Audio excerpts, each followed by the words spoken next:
Live from my living room. Stay busy with the boy, Armand Sadler.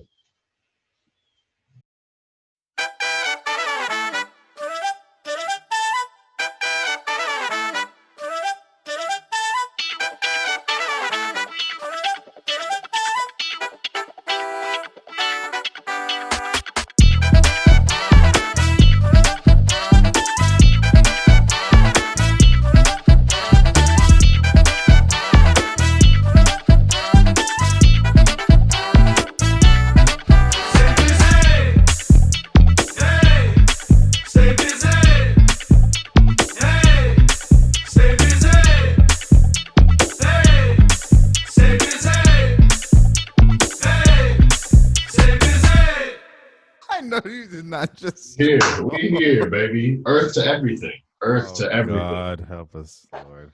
Ladies and gentlemen, welcome to another edition of Stay Busy with the boy, Armand Sadler. I am Armand Sadler. This is the podcast where we have responsible discussions on the music business and the music culture. And as you know from the last 2 weeks, we bring in some pretty cool guests. We hope you enjoyed Jeff. We hope you enjoyed Nascent, but it's time to, get me and Nick, us alone back, you know what I'm saying? The dynamic duo vibe. So, still vegan chorizo poppy, babyface assassin, 5 Mile Monday poppy. I ran 5 miles on Monday. I was getting it in. Feel me? It's time. It's baddie season. That said, co-host, brother, my guy, how are you? What's up, y'all? How you feeling? My name is Nick Early, hailing from the West Coast. Any West Coast out there, y'all listening, scream at your computer. Let me hear you say yeah. But anyways, no, I'm here. We're having a good day. I don't know how you run multiple miles at once. I still don't understand that. But I need a little intro, green tea, poppy, whatever. Kombucha king, so on and so forth. Ooh, the alliteration. Yes, alliteration always hits. All right. But I forgot my mic stand. I left it in G's car, and so here we are, handheld today. But we still making the show happen for y'all. And that's all that matters, that we still bring the busy talks to y'all. So that said, any new listeners, thank you for tapping in with the boys. Any returning listeners, any last time listeners, hopefully y'all don't exist. But hey, if you don't like us, let us know why. Whether you like the Astros or Rays, barbecue chips or regular Lays, AirPods or Beats, IG Reels or tweets, corn tortillas or flour, honey mustard or sweet and sour. Come on! And Nick still won't put me on one of his tracks. I've been ready. The verse been locked and loaded for a year. You are ready. We need to do that Stay Busy project might have to happen then, bro. All right.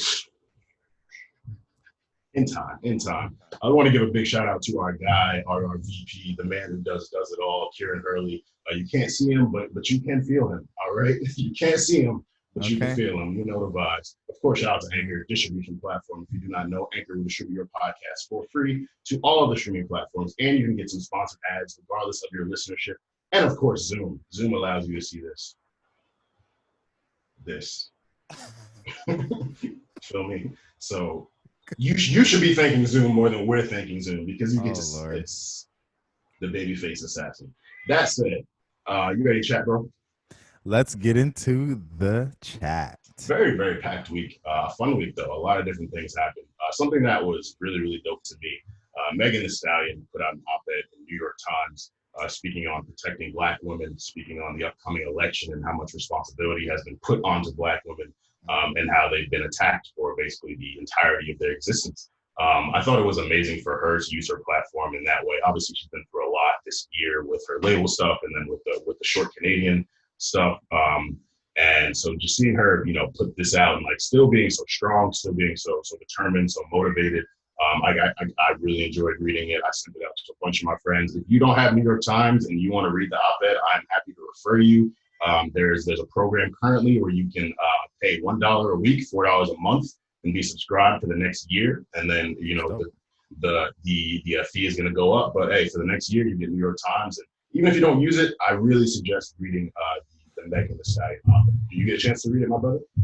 I didn't get a chance to read it, but I've had, and I guess, been a part of many conversations about it and just heard things of it. So I guess I get the yes, shout out Clubhouse. I get the general idea Yeah. So I'm not going to speak as if I, was there and knew everything what's going on. But I think the general sentiment is the case. Like Black women need to be protected in a more genuine way. And I think people who say, protect Black women and help them and this and the third and listen to them and aren't really about it in a lot of ways. And so I've been a part of, unfortunately, the very toxic conversations, and then I've been a part of very constructive conversations in relations to the whole Megan Tory situation. So at the end of the day, I want to give Megan her shine and focus on her. And so, yes, I think it's very powerful for her to use her platform to speak to such a publication as, the New York Times and give them that story. And so um, I just hope that this could further the conversation and change some people's minds to realize of kind of like what Black women do go through. Yeah. So, that's what I have Yeah. to say about it. Yeah. And I think I myself as a man, as growing up, I think we've all had to just unlearn a lot of things and really come to put ourselves in their shoes and see what's going on and be a bit more empathetic to it. And I've come to realize that protecting Black women is more than just tweeting it. It's more than saying it. You got to actually do it. We have to listen to them first, like literally listen to them. Like in these clubhouse rooms, we see so many women getting talked over, and when they're sharing their perspectives, it's just like small stuff like that still exists. So I think we all need to be better, and hopefully Meg's op-ed and a lot of other things that are happening will get us to be better. I'm not perfect, but I want to learn how to be better for Black women. So yeah, love Meg, love her so much. Big week for an Alabama artist by the name of Young Blue. He tweeted out this week a screenshot of a conversation with the boy Drake.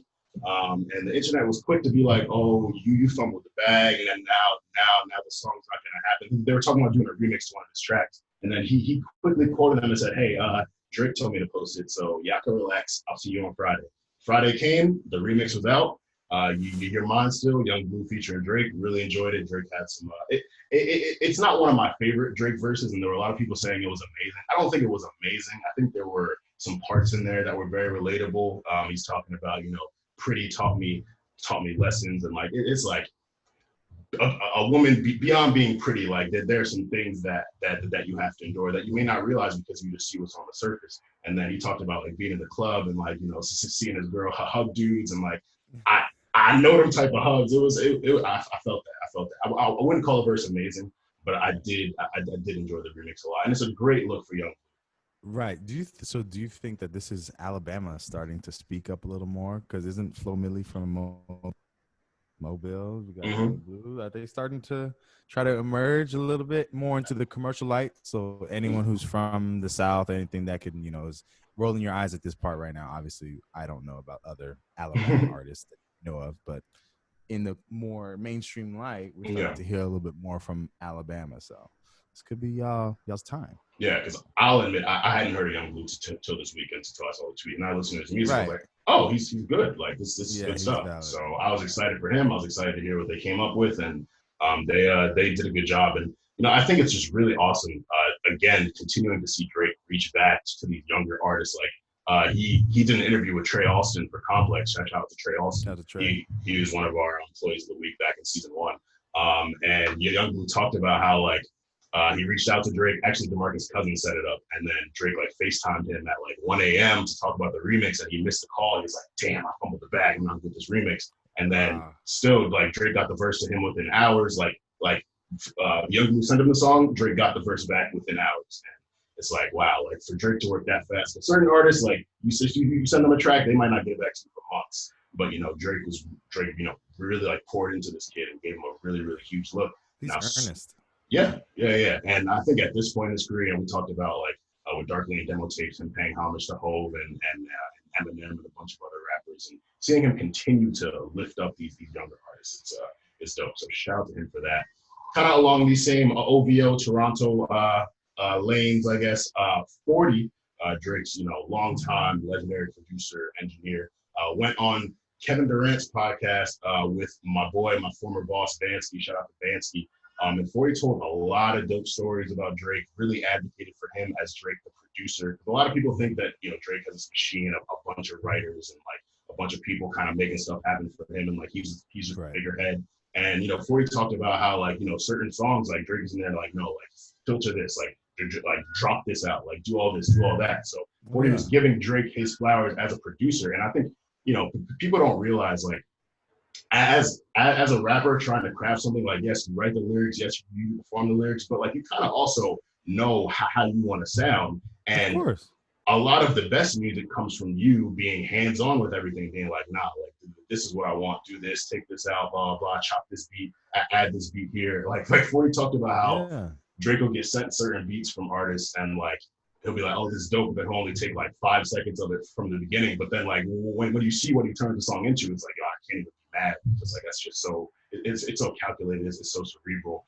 And you know, there's so many narratives made up, but I always encourage you all to watch interviews, read articles, be informed, because like this is the man who's been working with him for the last 10, 15 years. So more than that, before that. Too. Yeah. Well, so like if you're not going to believe 40, then I guess I can't help you at this point. But shout out to Kevin Durant for that. Shout out to Bansky for that. Really, really enjoyed the conversation. Highly suggest checking it out. A big song dropped for you this week. Talk about it. You know, it was kind of anticlimactic, to be very honest. Not, and that's, I guess, that's not harsh, but it's just, I think, just the way it made me feel because I love the original so much. What I'm talking about, y'all, is Brandy featuring Ty Dolla $ign, No Tomorrow Part 2. For those who know, B7 is my album of the year for 2020, without a shadow of a doubt. Anything that has come out or will come out, it's still going to beat that. But for me, it was just like when I listened to the song, I was expecting something to be a little different. I was expecting either the beat change. I wanted to feel less part 2 and more remixy. And I guess I was like, oh, part 2, that's a cool way to, you know, extend the story or extend the song. And it just didn't, for me, it just didn't feel like there was so much more that changed or it was different. And I guess they kept the integrity of the regular song, but it felt more remixy than it did part 2. So I was waiting for something great to happen, and it just, you know, it was just a normal representation of the song, or normal interpretation is what I should say of the song. And so, you know, Ty Dolla is great at doing his backgrounds and everything. I would say vocally, you know, he doesn't really hold a candle to Brandy, but that's not the point here. And so I was waiting. I wanted something to happen in the song that was a little different, but it was still good. It's still listenable. I'm still excited for featuring Ty Dolla $ign. I'm still excited for the next Brandy stuff or whatever. But that's just how I felt about it. Yeah, that's a great transition. Ty Dolla $ign finally announced his upcoming album. We've been waiting on that for a while. Ahmad Davis one day tweeted, I think I said this on a past episode, but Ty Dolla can't make his own album because he's busy making other people's albums better. Right. And this man is steering into the skid, naming his album featuring Ty Dolla $ign. That is how you take a funny joke and you just like, all right, yeah, I'm about to just own this. Because I mean, and Ty Dolla $ign got to know it. Like he's such a nice guy. Like he's, of course, you know, he contributes to everyone's music, but he knows, I'll be here making y'all songs better. I'll be making y'all albums better. Like this is what I do. Songs better. Yeah. So I love the opportunity for him to come and talk his stuff on this album. I'm really looking forward to it. I know he dropped a single. I didn't get a chance to hear that. Oh no, I did. It was with Janae Aiko and Mustard produced it. It was cool. I've heard it. Yeah, it's cool. I didn't love it, but I'm also just different with singles now. And I'm going to talk about it with this next project we talk about. But yeah, I didn't love it. I'm looking forward to hearing the full slate of music. It's been Beach House 3 dropped in 2017? Yeah. Or 2018. Or like mid 2018. It's around that time. It's been some time. It's been some time since we've heard a Ty Dolla album. And I really like Beach House 3. So I'm looking forward to what he comes with. You know, he dropped Purple Emoji and like a couple singles last year. And they didn't pick up too much traction. They didn't seem like people were too excited about it. And a lot of people prefer Ty Dolla $ign, the feature artist, to Ty Dolla $ign, the original artist. So, you know, I don't want to call this album make or break, but it's going to be something people are really paying attention to. And you can really make a statement here. No, definitely people are paying attention for sure. When it comes to his albums, though, I think I just want to give him his due. Like, the man can make great albums. Free TC was fantastic. We listened to that last week. Like, Free TC was a fantastic album. For those who haven't run it, go run that back. Like, there's a lot of tracks off of that project that are really strong. And so he can put together a body work on his own for sure, as well as the Beach House series too. So, I'm excited for this featuring Ty Dolla $ign. It's a great marketing idea. It was fantastic. Yeah. The Butcher is here. Benny the Butcher dropped his latest album, Burden of Proof. We know Griselda works so hard. Every other week, there's a new Griselda album, new Griselda project, but they delivered. I really, really enjoyed Burden of Proof. And going back to the singles thing I was talking about, he dropped a single a couple weeks ago. It leaked. Timeless featuring Lil Wayne and then Big Sean as well. It dropped officially last week. I wanted to wait on it, and then I listened in the sequencing of the album, and man, I love it. Like Wayne to me has a verse of the year candidate with that verse. Like I come see you on career day and end your career. I got people on my team that don't want to swap jerseys with you. Like what? Come on, yeah, Wayne be talking. I need people to stop disrespecting Wayne. You know, his contract stuff. When people think he's falling off, whatever. He's having a crazy year feature wise. He dropped another feature with Pop Smoke, Iced Out Audemars, and he killed that verse too. But back to Benny. Benny did his thing. I think this is my favorite Griselda project of the year, and I really enjoyed the Conway from King to a God. But Benny had Freddie Gibbs on this, Rick Ross, Queen Naija, of course, West Side Gun and Conway the Machine. Dom Kennedy cooked. Like he did his thing. Dom he's great. People don't like Dom is if you know with Dom. Dom's been doing it for a minute too, but like there so many rappers like respect him and bring him into their world, and that man delivers. So yeah, I really enjoyed the Benny project. I've been Timeless has been on repeat. The Wayne song I've been raving about, it's been on repeat. I had that run in the gym, so yeah, I love that. Party Next Door is jumping into the nostalgia bag. We know a lot of artists recently have been uploading their older music, their SoundCloud Lucy's to streaming.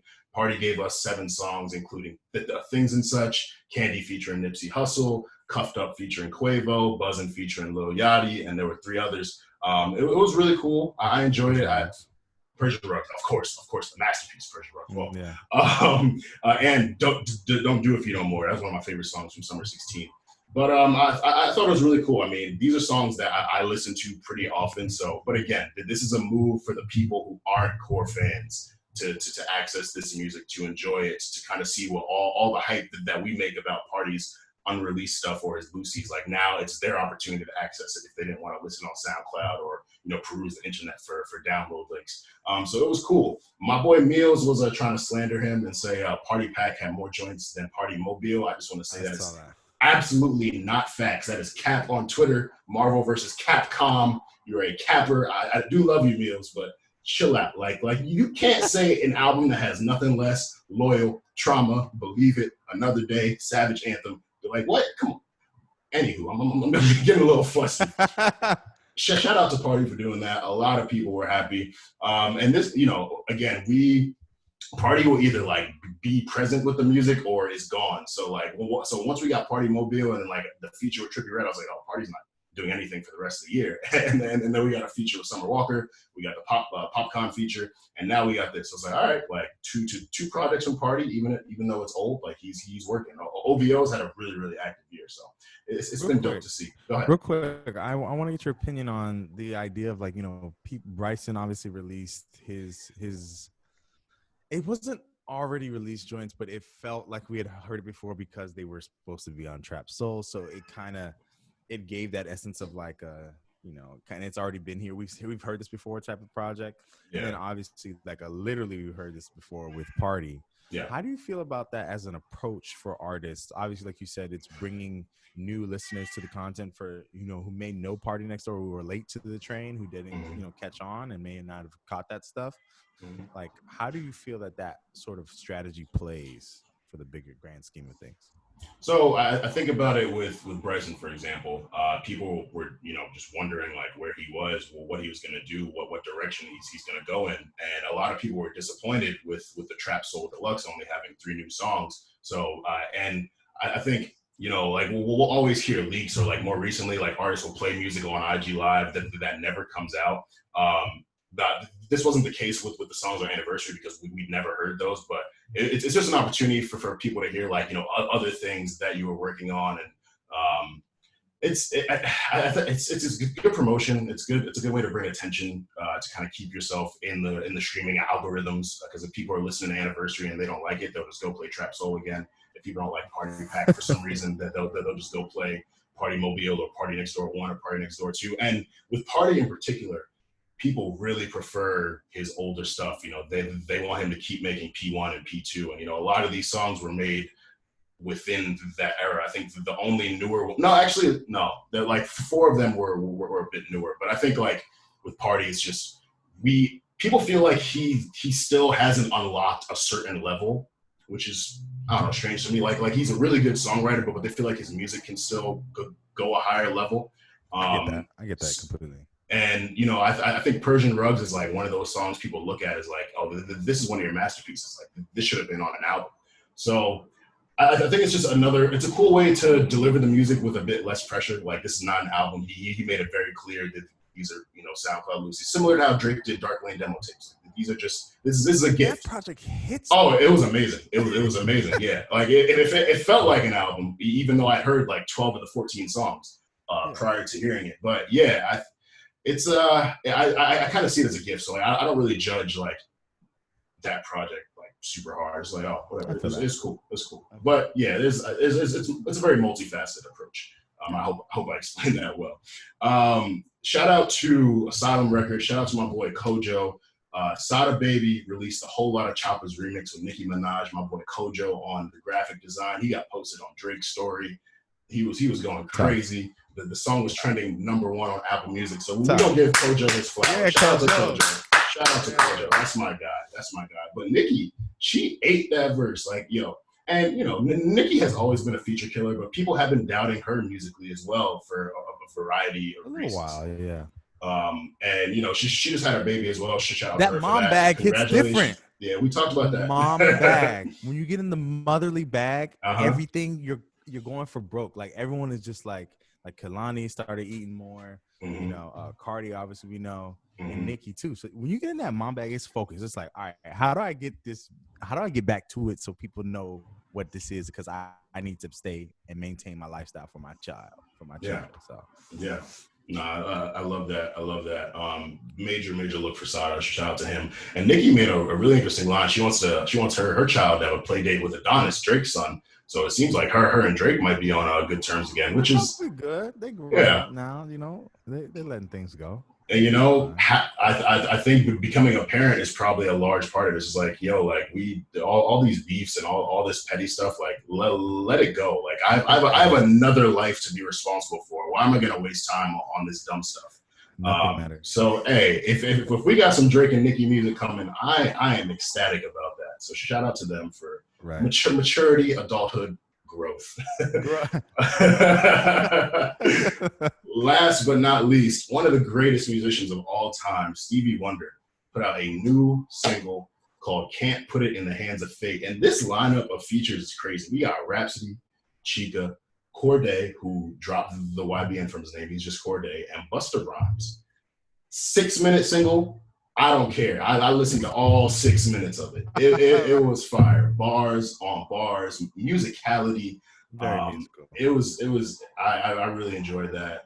Just seeing Stevie Wonder's name just gets me hyped. Yeah. It's like, oh, word! Like Stevie's still here, still doing. Everyone's gonna do that. When you get that call, you're doing it. You know, whatever you were doing gets paused, and you're handling whatever Stevie says, because you know Stevie's one of the few that we do have left still. Yeah. So you're gonna take that chance to do that with Stevie. Yeah. So I just wanted to have this chat, you know, to let people know that Stevie Wonder is still out here doing music. So that's a fact. That's a great thing to see, in that he's always been very hip hop friendly. He's always been very like, you know, R&B friendly, new act friendly, because you know he understands that things change and things grow. So shout out to Stevie for making that happen. So yeah. Also, real quick, The Weeknd put out a remix to "In Your Eyes" with a Kenny G sax solo. Kenny G smoked that joint. Boy, I was waiting. I was like, oh, okay, like this is the song. And then Kenny gets into his part. I'm like, oh, It made me want to start playing sax again. Shout out to my 5th grade days. Okay. You played sax? I did. I played sax, trombone, drums, piano. Boy, I do this. Don't get it twisted. I do this. Okay. I'm not you, but I do this. All right. That's not bad. I'm not mad at it. That said, what you sipping on, brother? All right. So today I'm sipping on. A green tea box. We like that. I had to put the box because I obviously don't want to grab the tea bag. That's nasty. But sipping on some green tea. I love green tea. It's one of my favorite teas. It's simple. It's clean. It's good. It does the job. This is a matcha green tea, so it got a little more energy to it. But I love sipping on tea, especially when we're talking about Universal Music Group announcing a new luxury hotel chain called U Music Hotels. This is by Jeff Beer. This is out of fastcompany.com. So when I first had heard rumblings about this, I didn't know how to feel, given I think it was at the same time, I started hearing about, Universal Music Group and their contract situations, people not getting their masters, so on and so forth. And I was just like, obviously the company has different arms, but I'm just like, y'all are associating with, in a pandemic, not paying people their music, but y'all gonna build a $1.2 billion, 266-acre entertainment complex featuring a 12,000 capacity concert venue, a golf course, a marina, 18,000 square foot of retail, and 125,000 square foot casino. That's what we're spending our time and our money on. So I found that very interesting. But for those who don't know, Universal Music Group, in conjunction with Dacia U Ventures, are creating 3 music-focused hotel partnerships, kind of like what they described it as hard rock hotels on steroids, in Atlanta, Orlando, and guess this location, Biloxi, Mississippi, which is interesting to me. And so they're basically, like I said, going to try to create what they say a new music-focused experiential hospitality category. Robert Lavie, who's the chairman of Dacia U Ventures, he said that each hotel is going to be designed to reflect the music scene and supposed to create jobs. And it says, quote, think of a hotel as a hub of collaboration and innovation for artists, composers, writers, bands, and their local followings, end quote. Quote, it's an energetic vibe drawing in guests from around the world. This is not just a bunch of photographs on the wall. So I was just very intrigued by this whole idea that them doing this in the pandemic. They say that this is a long-term play for them to be doing this. What are your first reactions and thoughts to hearing that they're creating a whole hotel chain, given all the things that's going on in the world? It sounds cool. It sounds really cool. But yeah, obviously with the current times, it's a little weird. I mean, is this more than likely going to take a while? And people are predicting that the world is going to be normal by 2022. I'm very pessimistic. I don't know when I'm ever going to be able to stop wearing a mask. So a 12,000 capacity concert venue just doesn't really sound like something that's needed currently or will be needed within the next couple of years, unless it's going to turn it into a drive-in joint or have like little dividers. Like I've seen certain concert venues like divide the people and keep them separate. So that'll be really interesting. I mean, it's a cool idea. I would definitely love to stay there under different circumstances, but I feel like their focus probably could be somewhere else. But I'm not going to critique it. Like, get your bag. Whoever enjoys it, whoever it works for, cool. You heard it there first from Armand Sadler. He's with it.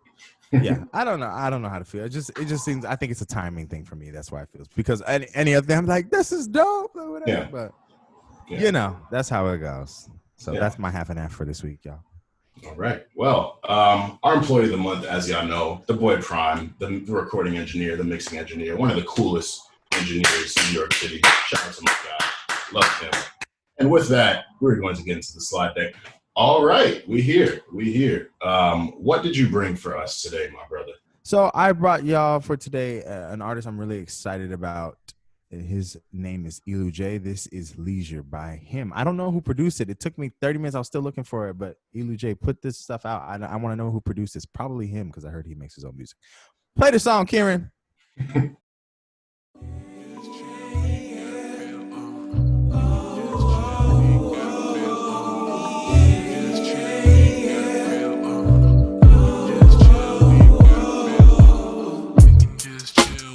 gotta feel. We can just chill, we ain't gotta feel. We can just chill, we ain't gotta feel. We can just chill, we ain't gotta feel. So what if I told you diamonds never mean a thing unless you rockin' them too? I don't wanna stress you out if you making me choose. And honestly, you could never break me down like you wanted me to. Shawty don't know I be up late, how I got my funds in the right way.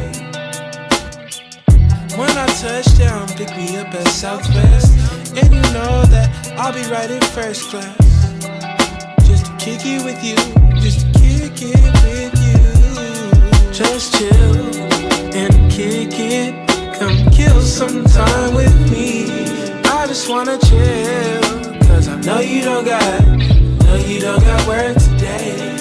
Just chill and kick it, come kick it with me. I just wanna chill with you, cause no you don't got work today. Elu J, man. I really love that track. When I heard it, I made that face that every musician wants from every other musician. The nasty face. That's what you want. That's when you know when something is hitting. Love the drums production, and I love the harmonics, the chord progressions. I love me some jazzy chords. I love me some jazzy progressions, 2-5-1s, all that stuff.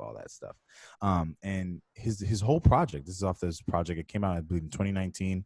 Adagio is the name of the project, and all of the stuff sounds like this and has this sort of feel to it. Hard drums, really crispy lines, melodies, and just beautiful, lush chords and progressions. So, if you like that one, y'all, check out his other stuff that he has. Elu J, that was Leisure. Love that. Today I brought "Don't Be Late." This is by Toye. It's produced, I'm going to presume, by Techno and Michael Made It, because he remixed a popular song that dropped last summer by two big popular artists, Drake and Sway Lee. Might have heard of them. But yeah, let's get into it.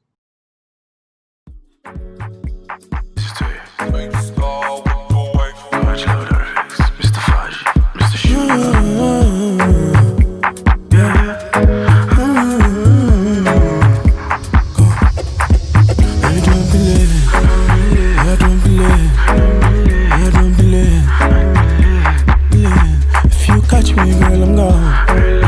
You know the law. So my thing the law.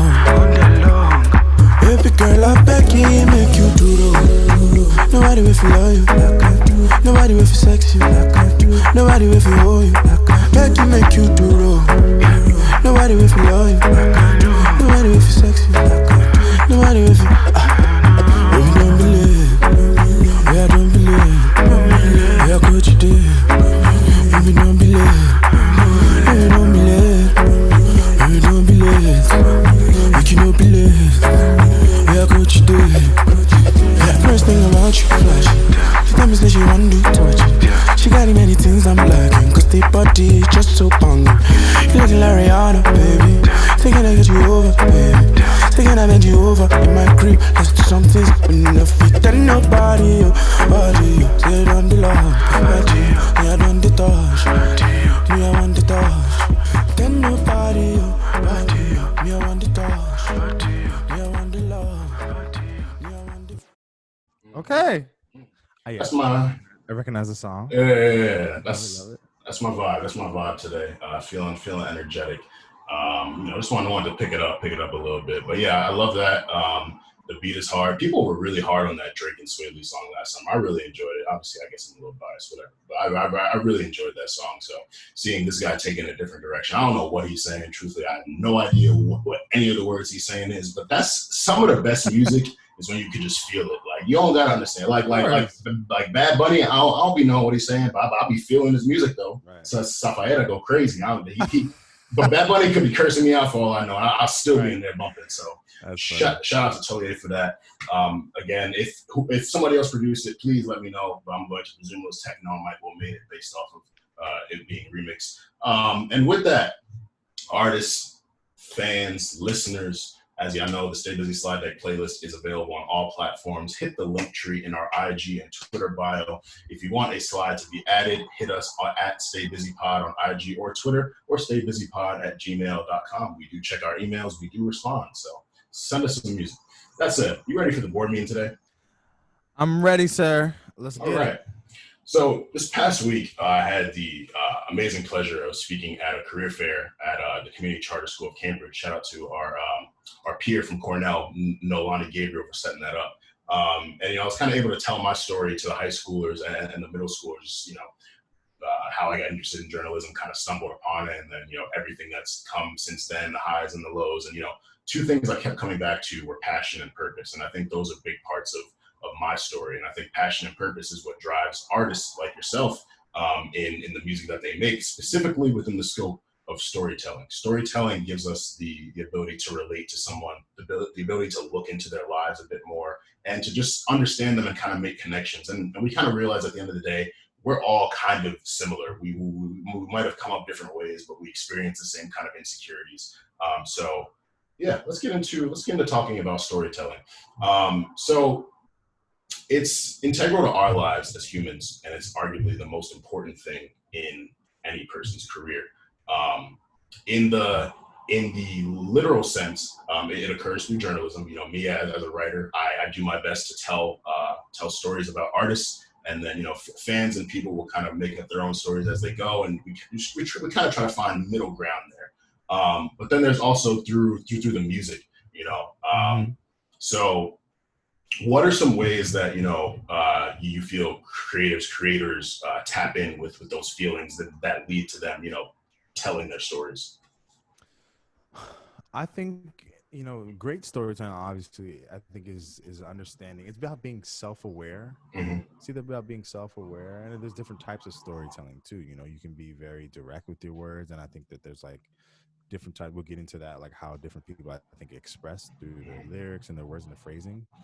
But I think it's oftentimes about being very self-aware, or just aware of like what is occurring around you, and be able to report the facts, or discuss about a specific issue or things like that as it relates to you. So I think it's in a way, it's a very personal, it's a very not one-sided, but the word I'm looking for is very is singular in a way.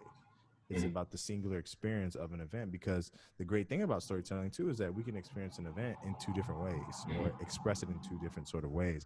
And oftentimes you see it in a lot of music. Like I can speak to specifically the social unrest of 2020 and all the things and all the content that came from that. You felt the overarching sentiment of we're tired of this, or stop the hate, the killing, all that sort of stuff. And you saw different artists express it in different ways. Amber Mark had a song, and that sounded different from Anderson .Paak's Lockdown, that sounded different from all the different type of people's songs. And it's great, I think, that you can hear people's experience, because you'll learn things about people through songs and through reading pieces and different things like that you'd never expressed or never understood before. And I think storytelling obviously creates greater context in the smaller stories and the more like unique event stories. It like creates that timeline for you to get a better understanding of people. And I think that oftentimes for a lot of artists that are misunderstood or don't get either the credit they deserve, or just like I said, just generally misunderstood, telling their story outside of the music is very important, as just as it is telling your story in the music. So that's some of the ways that the expressing and tapping in that I think about. Yeah, and like you might not realize it, but you tell your story even without intentionally doing so. Like tweets on social media, like Instagram posts. That it's literally like an archive of your life. Like people really do try to figure you out through your tweets, through the things you say, through your actions. So like you're not even directly trying to present anything or like convey a message, but you're still telling your story through the way you live. So it's like, I think you said it's direct, and it's also indirect as well. With that, like stories are important because, I think about it with friends. Like oftentimes when one of your friends tells you about someone, they usually tell you, like a funny story or something. And that's your first introduction to that person. So you already have an idea in your head about who that person is before even meeting them and speaking to them. And then through meeting them and them telling their story to you directly, you have an opportunity to kind of like find, you know, common ground and find that balance. Like, oh, I heard this and this story and this was funny or this was something negative, but then I met you and like you're different. So it's kind of like I kind of have to weigh both. And we often don't meet a lot of the artists that we're fans of. Like most of my favorites I've never met. So the way we connect to them is through their music. And, you know, something that comes up a lot is like, oh, this artist is relatable. This artist is relatable.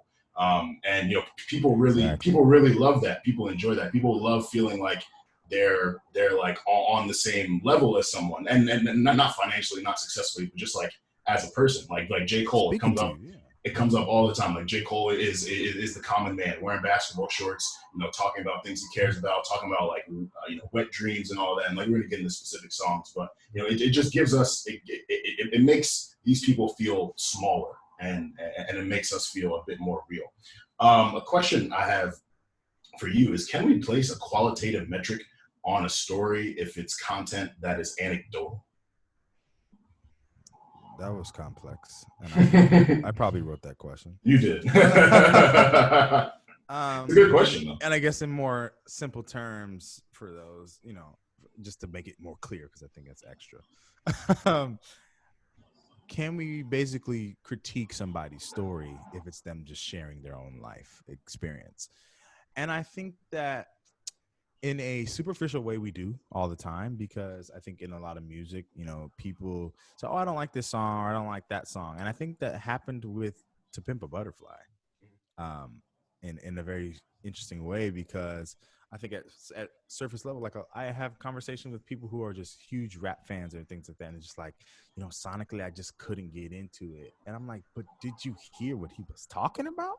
Did you not feel the story? And I mean, it explores so much of him. And I think Kendrick is one of those figures that, you know, you only get the music. You don't get anything outside of it. You get the interview here and there so far as the story goes, just to provide extra context to where he was at and where his head was at. But really, when it comes to knowing more about him as a person, you really only get the music.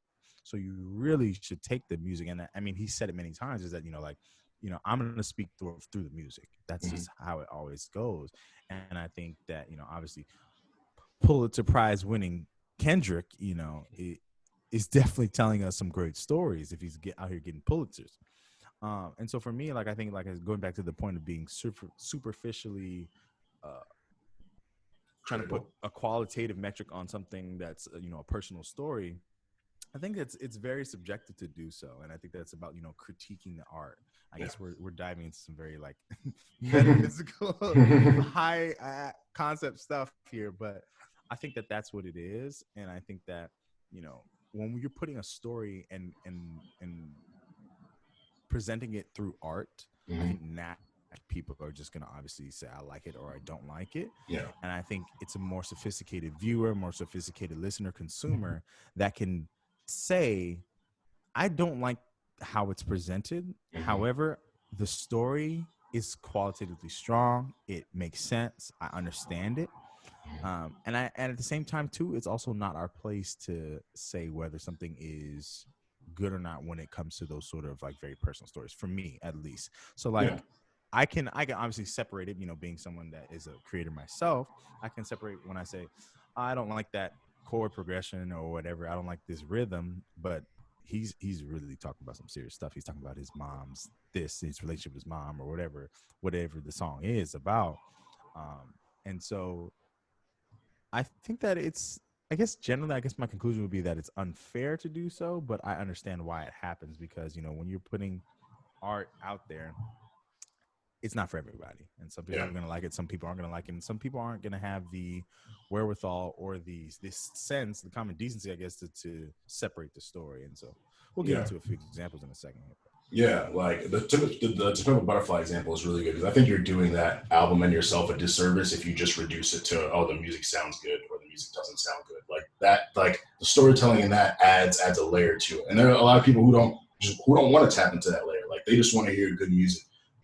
But, you know, me and you and I, like, as people who you're telling your story, I'm responsible for telling stories. Like we kind of have to have that level of responsibility to go the extra mile. Like, all right, this song might not be the best, but he's talking about some really heavy stuff. So with that, like, I agree. I don't think it's fair to place a qualitative metric on a story, like only on the way it's presented musically.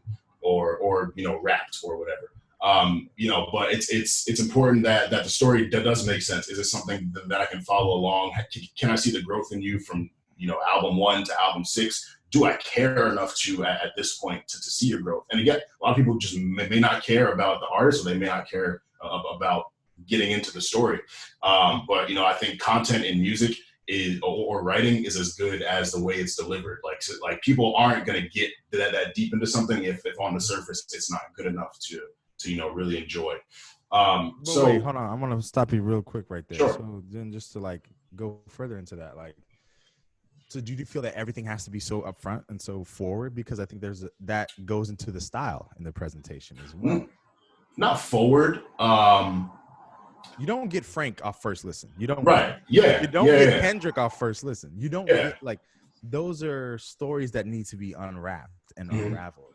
And I think they often get told over time, which is why they drop this stuff on us and we listen to it for years at a time, and we're still nourished by it. So I hope I wasn't trying to convey that stuff needs to be upfront. No, absolutely not. I most enjoy songs where I really got to think about them. Like when you told me Frank Ocean in My Room had triple entendres, listening to it, I was listening to it in the gym the other day. You remember I wasn't a big fan of it, but it clicked. I was like, oh, whoa. Yes. And it takes time. And it's funny, I was watching this Jay-Z video on Twitter. It was a minute long. He was talking about how journalists would do these 24-hour album reviews. An album will come out and then they'll try to tell you how good an album is and everything about it in 24 hours. Some albums might be simple enough, but a lot of these super talented rappers who get the critical acclaim and all that, there's layers and there's stuff to it. And it's again having the desire to take that time to listen and really get into someone's story, and repeated listening and growing with something. It's not always gonna hit you immediately. So no, I don't think it has to be direct and upfront, but people have to be interested enough. So Frank Ocean in My Room, I didn't think the song was that great, so I personally didn't sit with it and think about all the entendres and all that. But when the song clicked for me, and it took time, you might not like a song initially and then it grows, and then when it clicked and I was really listening, I was like, oh, I see what Nick was talking about. To kind of come back, how do we change the conversation storyline of our industry and the environment? What are some ways you think we can do that? That's a sizable question. Yeah.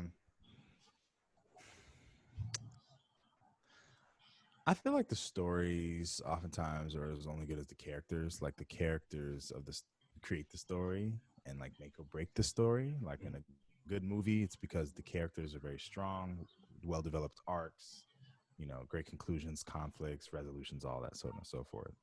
And I think as the characters of the music industry or just creative entertainment business industry story, I think it's on us to assist and aid the arc of the overall story by being good characters in the story and doing our best to have that arc and have that growth. I don't know how we got into this type of conversation today, but without being so metaphysical, that's just kind of the way I envision us making it better and doing better when we can, and not being afraid of conflict, not being afraid of pushing, not being afraid of trying to grow the story. Because like you said, as us being a part of it, we are creating a story, and you can choose to help further that in a positive way, or you can detract from it.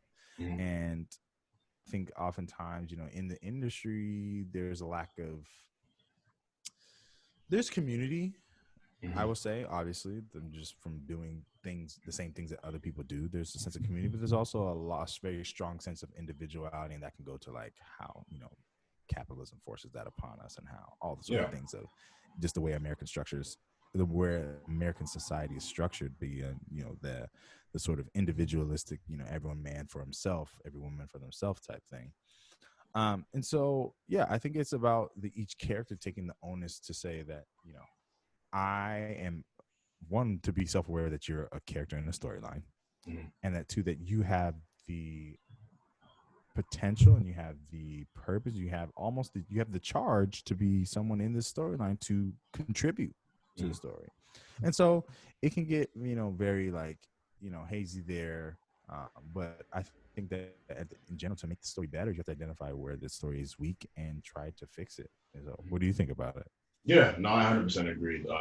It starts with just living and being better people. They're always trying to find a way to talk down on rap and hip hop, and a lot of rappers don't realize that when you become super successful, when you're reaching pop star appeal, you're representing the entire community. So you mess up, they're gonna think all rappers are messing up, and so while the point you said about capitalism and competitiveness and a lack of community. Like it's true. Like a lot of these rappers are out here for themselves doing their things. R&B artists. So I don't want to make it just rappers. Like musical artists in general. Everybody, yeah.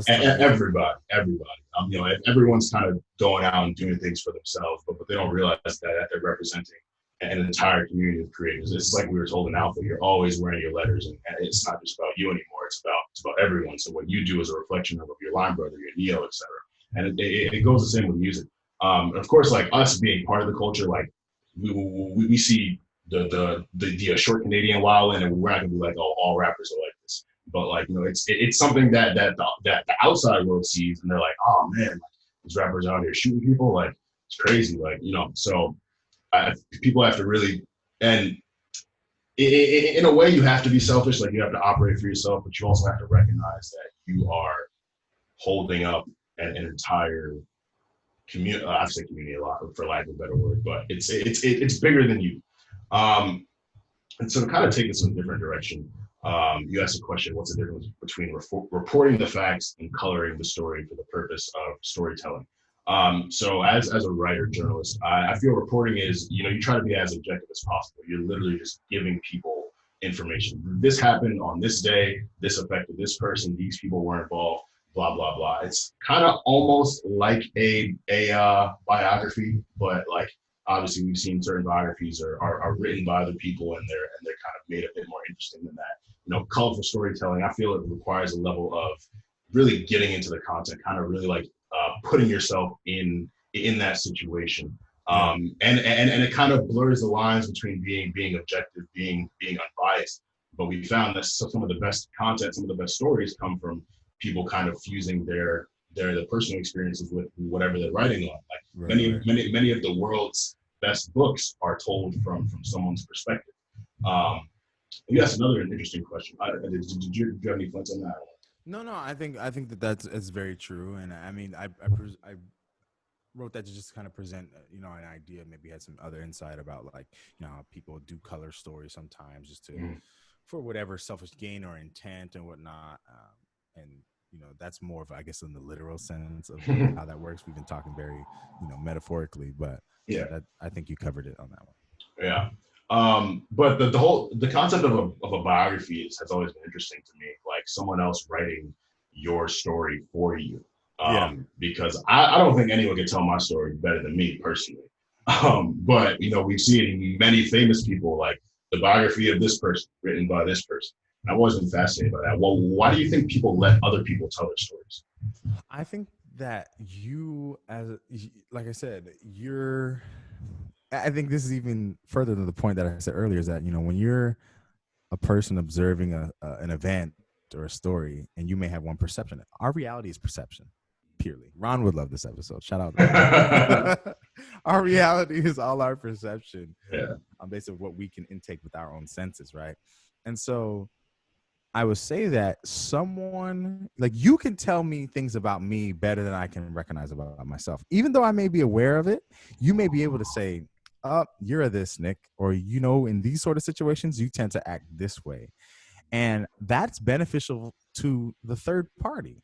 The third party hearing that can say, wow, this is like very good. This is a reflective insight based on the person acts. Because like, also I think it has to do with intention and how you want to act and based on how you perceive. So like, I can go into a room and have the intention of trying to help people or do things. But if, like you said, my delivery is bad and people are, think I come across as judgmental or abrasive or whatever the term is in the moment, but I had the intent of doing one thing, that's reporting the facts too. That is a fact. Two things can exist. I came in with the intent to help, but it was perceived as that. So like those two things can't exist at the same time. That's why I think it's beneficial. Like biographies, I think, tend to be stronger than autobiographies, and that's not always the case. But like it depends on the context of the story. If we're talking just simply like telling the facts, then yeah, a biography may be fine because autobiography may be fine, where you can just say, yeah, this is what happened in my life, so on and so forth. This is what I learned from it. But if you really want, I guess, to understand like the depth of a person and how they, as a character, change the story, there's other nuance and other analysis to be drawn from someone else outside of the person telling the story, and then that other third party receiving it, because you can draw connections to certain things. You'd be like, wow, I didn't even see it like that. I was just, I just thought I had won this Grammy, but this, this Grammy inspired this kid that this, that, and the third, and ended up working with him 10 years later, and we created the greatest song of all time. And that, like, those are the sort of things that you don't see as the character in the story, is that the viewer can get from someone else who also was different other than the person that we were talking about. So yeah. How do we get to it? It's too early. Kieran got us up early because he want to go pumpkin picking and whatnot. Yeah. Joint. So he got us on some metaphysical, psychological, analytical stuff today. We woke though. We woke. Shout out, Kieran. Let's list some of our favorite projects and songs with storytelling. And I think, actually, no, not yet. Well, no, I think it's interesting because I think people kind of look at storytelling in like one way, like literally like telling a story, but you can tell a story without intending to tell a story. So, for example, the Good Kid, Mad City. If you want to speak on that as a big Kendrick guy, it's an audio movie. It's an audio movie. The sequencing, the sketches, all of it comes together to create the picture of, and then the sentiment of the feeling. It's almost as like he doesn't really have to speak to the emotions. You feel all of the emotions of what that means to be a good kid in a mad city, and peer, like, and everything's there. The art of peer pressure, you understand what his life was. You know what I'm saying? Because he's not going to say, he's going to give it in the music. And so Kendrick, I think, is the perfect example from the spectrum of storytellers. Is going to be on the poetic side, way far left with the poetic and the analogies and the metaphors, all that. And he's going to give you a picture. So listening to the album start to finish, you're going to get it. I'll first listen.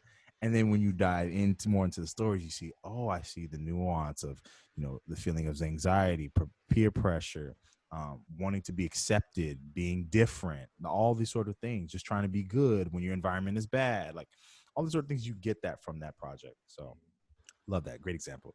Yeah. Control by SZA, saying on these TDE lines. Y'all remember Summer 17 when everybody felt that album. Everybody thought that they was the 9 to 5 and the weekend. SZA opens the album talking about, I cheated on you on Valentine's Day, and it's like, yo, man, like this story is here. Like you're going to get into this, and we see her kind of battling her insecurities throughout it, and just like growing as a woman, like from supermodel to 20 something is a crazy progression.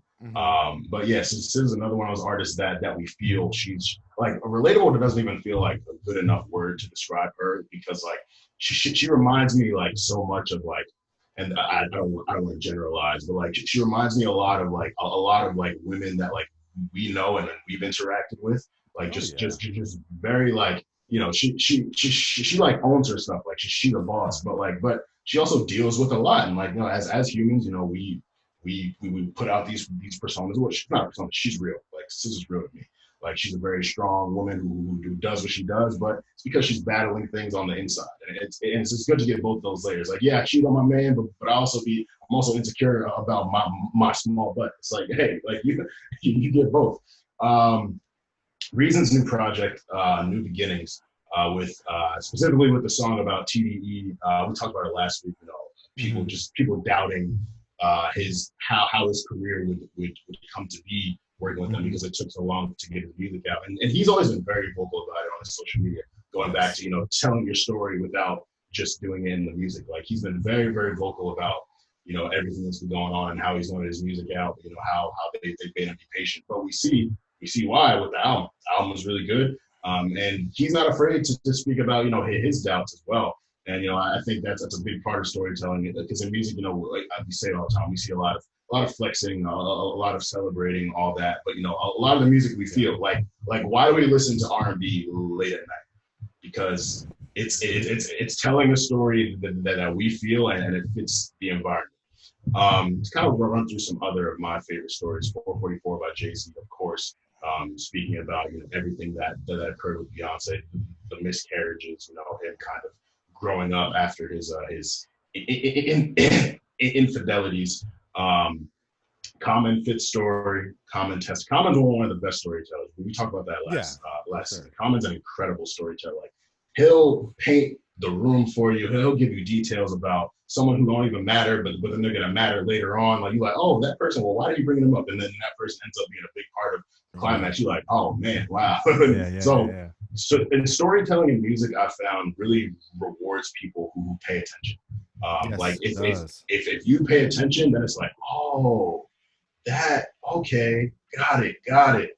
Like other songs like Drake's W Freestyle, Pusha T story of Addy Don with their beef, like a lot of different details came out. That's how we found out Drake had a son. That's how we found out Drake wrote 30 Hours and a bunch of other stuff for Kanye. And it was very personal, but again, those bars in those songs have been things that have constantly come up in the last 2 years.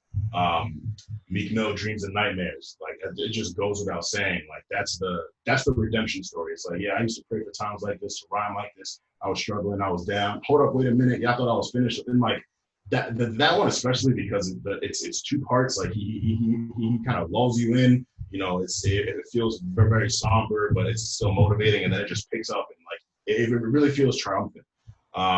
Alicia Keys' Teenage Love Affair. I love that song. I was in I think that came out when I was in 6th, 7th grade, and it was like I ain't know nothing about that, but I was like I feel this, and she made her love affair feel tangible, like it felt like we were in it through all the details that we gave. So go ahead. Quick Alicia a note. And for those who, speaking of storytelling, and for those who are interested in these sort of things, who love behind the scenes and want to know the process of what happened, obviously most big records have a story behind them. Sometimes they're cooler than others. Speaking of Alicia, on her new album, she has a song with Sampha. It's called 3 Hour Drive. And on Netflix, Song Exploder is a series that breaks down the stories behind songs. And the story behind that song is just so powerful. To think about how that song came together. So they describe, and for those who haven't seen it, I'll just briefly explain it.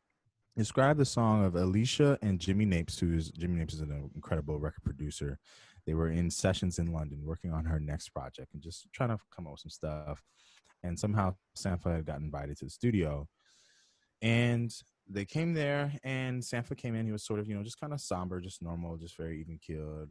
He's expresses himself as a little bit shy, a little bit, kind of just under the radar type of guy. And that comes out in his music a little bit. You can kind of, I guess, sense that from him.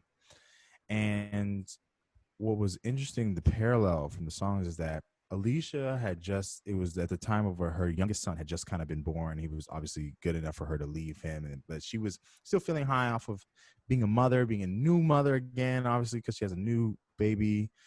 And Sampha had just lost his mother. And so it was this duality of them trying to understand, not the meaning of life, but the fragility of life, the cyclical nature of life, and feeling that full circle thing of Alicia reflecting on motherhood and Sampha reflecting on motherhood, but the loss of motherhood. And so they came together to create that story, 3 Hour Drive. And it was kind of like, what's interesting about the song is that if you realize that they sing the same verses, the same words, but the words carry a separate connotation when they're sung by two different feelings. And so that's a great example, I feel like, artistically, how you convey the emotions of the story. The greater story that was at large was that one person was feeling excited and hopeful, and one person was feeling, somber and sort of like, not the word is grieving. The person is grieving. And so them singing the same words on that song, different emotions, I think was such a very interesting way of expressing, reading into the emotion, reading into the story, because Sampha could have wrote a verse that was along the same lines, but a little more direct, but in his voice, you feel that. And then when you listen to the song after knowing that, it hits a different type of way. So stories provide context, which provide, you know, it's like when we were talking about in episode 4 with Yano, is the story of an album is how the artist intended. The sequencing is how they intended, and that's going to give us a bigger story as well as the small individual moments. And so that was just one I just wanted to share about Alicia Keys and me having a lot of respect for her as a songwriter after that. Yeah, no, I appreciate that. We got some cool quotes here about storytelling or related to them. Lenny S., an A&R at Rock Nation, once said, "People need to either want to be you or they gotta believe you." That's heavy. It's true for I thought about this when I put that in there. I was just thinking about like all artists. You think about every artist you can think of, in some way or shape or form, even from yourself. You can say, "I wanted to be them," or "I believe everything that they're saying." Yes. You know what I'm saying? And you can look at that as a whole. It's like even an artist you don't like, I'm like, you know, they have a cult following because people believe them or they want to be them. It's just kind of like, it's so interesting that was the way he deduced it to being that. I don't know if he's still A&R there, but that it really applies to everything. So yeah, storytelling and authenticity go hand in hand. People feel that, and then that's how they attach to you. And storytelling, it's kind of similar to what I said before. Storytelling is more than the lyrics; it's in the marketing. You know, who do you want to be in the conversation with? Who do you want to be mentioned with? Like there's a reason that, you know, we have the three-headed monster, Drake, Cole, Kendrick. They are artists that people either want to be or they believe that they have given us so much personally. Drake talking about his family, Cole talking about his come up, how he almost went to law school, wants to be in the NBA. Kendrick, Good Kid, Mad City, Pimp a Butterfly. Damn, like Kendrick has constantly really captured what's been going on in the world, the larger world, and also himself, and blended them together. Kendrick's gonna go down as one of the greatest storytellers of all time. Ever. Ever. Yeah. Ever. Yeah, for sure. And this Wale quote I really love: "People run out of stories. You don't run out of reality." And I think this is a really good one, because as people are crafting their stories and putting them out to the world, you know, there is a certain pressure to create a persona that people are going to attach to. But the people that we feel the most, the people that we enjoy the most, are real. You know, we feel like they're real, and then they're the people who stick, because as they live, as they grow, then they have more stuff to talk about, and they continue to put it out. If you're some fake person trying to be, you know, hood or whatever, and, you know, like we can hear it. We can hear it in the music, and like eventually someone's gonna call you out, or, you know, whatever, and like you can tell when something is a story or a lie or just not true, and then you can tell when that is someone's reality, but by the conviction. And that's something that I've you know, I think all of us music listeners, we really attach to that conviction, that passion, and that purpose that comes through in the music. Look at how we bring it. We bring it around. Very layered conversation, and I stumbled a bit, but I hope you all listening really take something from this. You all are telling your stories as well, in the way that you live your life. You might not be a musical artist, you might not be a journalist, but, you know, even through your work, through your fitness, through your ups and your downs, you are telling your story as well. And we all want to be believed. We all want people to believe us. Some of us want to inspire others. And so with that, I think the intention that we put into making sure our stories are told properly, or that we tell our stories properly, I think we should put that energy into also, you know, gauging other people's stories and really trying to get into the depth of them.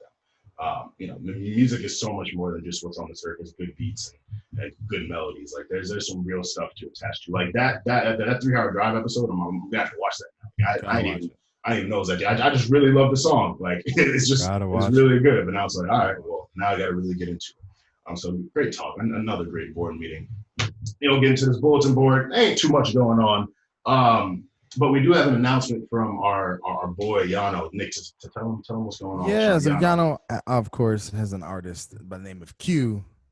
Take Me Where Heart Is just released. Y'all go check that out. We just wanted to shout them out. You know, we got to shout out the people that we love. You know, shout out the fam. So everything's going well with that. Y'all listen to that song, man. I love the song. I think it's super fire. Okay. His voice. I love the guitar playing. Love I can get very musical. I love all the choices they made musically on that song. So yeah, shout out Q for that release, man.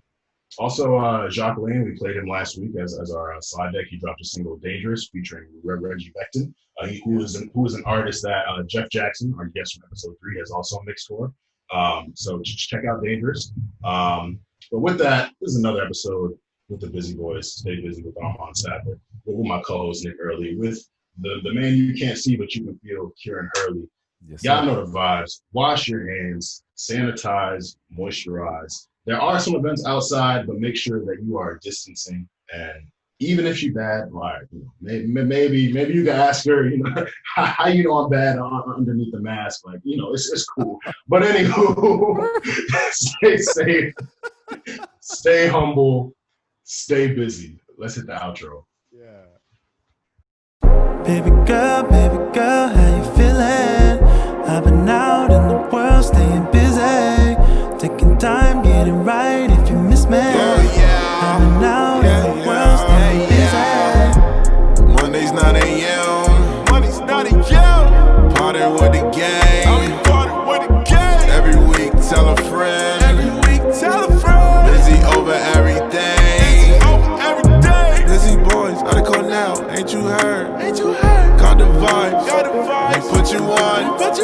Got the slides, I'm the size. Running dog, no he hold it down. Baby girl, how you feeling?